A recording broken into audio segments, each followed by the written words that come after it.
আসসালামু আলাইকুম। Hey guys, চলে আসলাম নতুন এক ভিডিওতে। ঘটনাটি আজব মনে হলেও সত্যিই কিন্তু গুজব নয়। রক্ষকই যেন বক্ষক হলো। আমি মঞ্জু ভাইকে কোনোদিন ক্ষমা করবো না। এসে আমার কাছে আসলো, এসে আমার শোল্ডারে হাত দিয়ে আমার মাথার কাছে মুখ নিয়ে বলতেছে, তোর পিরিয়ডের আজকে কয়দিন চলতেছে এটা ডিরেক্ট জানতে চাচ্ছে, কারণ তার কাছে অলরেডি ইনফরমেশন আছে।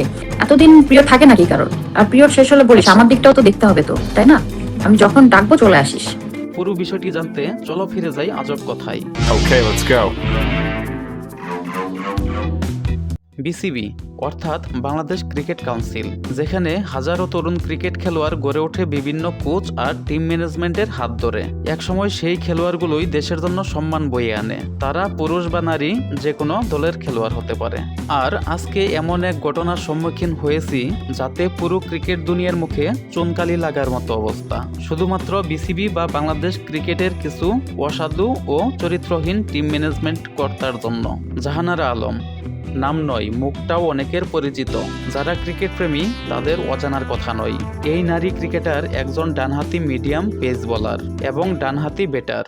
বাংলাদেশ নারী ক্রিকেট দলের সাবেক এই অধিনায়ক 2022 সালের উইমেন্স ওয়ার্ল্ড কাপে তিনি দলের নির্বাচক এবং ম্যানেজমেন্টের একজন সদস্যের কাছ থেকে অশ্লীল প্রস্তাব পেয়েছিলেন। তার অভিযোগের তালিকায় রয়েছে মঞ্জুরুল ইসলাম, নির্বাচক ম্যানেজার হিসেবে দায়িত্বে থাকা ব্যক্তি সহ আরও কয়েকজন।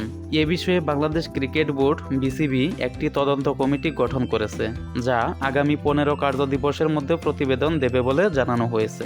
জাহানারা আলম অভিযোগ করেছেন যে তিনি দলীয় দায়িত্ব পালনকালীন সময়, বিশেষ করে 2022 ওয়ানডে বিশ্বকাপে নির্বাচক মঞ্জুরুল ইসলাম থেকে অনৈতিক আচরণ সহ পাতানো কথা শুনেছেন। তার দাবি, নির্বাচক মঞ্জুরুল ইসলাম সহ দলের অন্যান্য সিনিয়র কর্মকর্তা ম্যানেজার মেয়েদের প্রতি শারীরিক ও মানসিকভাবে কার্যকর চরিত্রহীন আচরণ করেছেন, যেগুলোর মধ্যে ছিল হাক করা, কাঁধে হাত দেয়া, মেয়েদের প্রস্রাব চক্র বা পিরিয়ডের প্রশ্ন করা ইত্যাদি। জাহানারা আরও জানিয়েছেন, বিষয়টি তিনি সময়মতো বোর্ডের নারী ক্রিকেট বিভাগের চেয়ারম্যান, মুখ্য নির্বাহী ও সংশ্লিষ্ট কর্তৃপক্ষকে লিখিতভাবে অবহিত করেছিলেন, কিন্তু কার্যকর কোনো পদক্ষেপ না হওয়ায় এই অভিযোগ প্রকাশ্যে আনতে বাধ্য হয়েছেন। এই বিতর্ক নারী ক্রিকেটকে নিয়ন্ত্রণ ও নিরাপত্তার প্রতিক্রিয়া হিসেবে আলোচনায় এনেছে। যদি অভিযোগ সঠিক প্রমাণিত হয়, তাহলে নির্বাচক ম্যানেজমেন্ট স্তরে পদক্ষেপ নেওয়ার সম্ভাবনা রয়েছে, যেমন দায়িত্ব প্রত্যাহার বা শৃঙ্খলাবিধি অনুযায়ী ব্যবস্থা। বোর্ডের প্রতি বিশ্বাস ও খেলোয়াড়দের মনোবল ফেরানোর কাজ দ্রুত করতে হবে।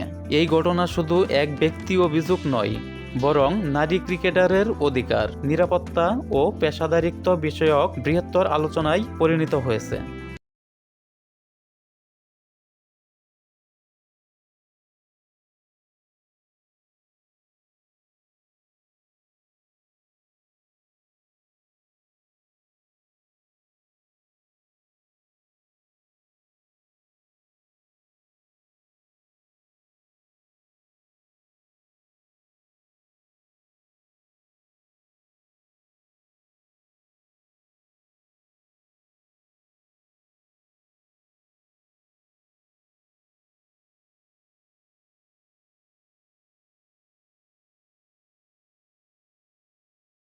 বিসিবি এর দ্রুত ও নিরপেক্ষ পদক্ষেপ এখানে গুরুত্বপূর্ণ হবে।